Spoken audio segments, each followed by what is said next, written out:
Selon le directeur général du Conseil rwandais de l'agriculture, le gouvernement du Rwanda veut allouer 95 000 hectares à la culture de blé d'ici à 2019. Cet accroissement des superficies consacrées au blé devrait permettre, selon le dirigeant, de booster la production locale afin de réduire le montant dédié à l'importation de la céréale qui se situe entre 35 et 40 millions de dollars par an. Le gouvernement mise également sur l'adoption de variétés améliorées de blé pour accroître la production. Pour ce faire, le Conseil rwandais de l'agriculture a mis sur le marché du pays, au début de cette année, 10 nouvelles variétés de blé résistantes au stress et à haut rendement. Notons qu'au Rwanda, la superficie consacrée au blé s'élève actuellement à 55 000 hectares d'après les données du ministère de l'Agriculture. Et le pays a produit 68 000 tonnes de blé durant la campagne commerciale 2015 à 2016, selon les estimations de l'Organisation des Nations Unies pour l'alimentation et l'agriculture.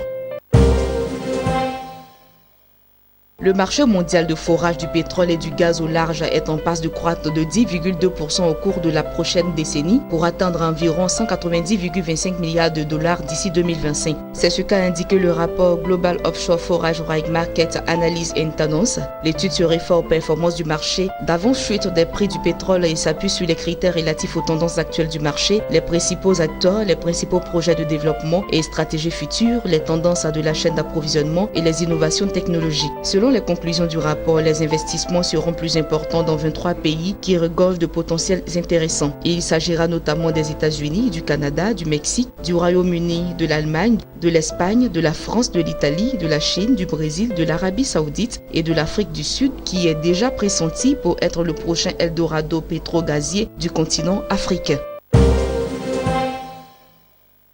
Les dépenses de salaire et traitement des personnels des États membres de l'UEMOA ont représenté en valeur relative 41,4% de leurs charges courantes en 2016 contre 40,9% au terme de l'année 2015. En chiffres, cela équivaut à 3 743,13 milliards de francs CFA, soit une hausse de 7,5% comparée à la situation de 2015. Comme au cours de l'année précédente, ces postes de dépenses ont occupé la première place des charges courantes totales des États de l'UEMOA qui, en 2016, ont augmenté de 6,4% pour atteindre 9 042 milliards de francs CFA. Dans certains pays comme le Sénégal, le Togo, le Mali ou encore la Côte d'Ivoire, cependant, des revendications sont encore enregistrées pour une amélioration des conditions salariales et un meilleur traitement.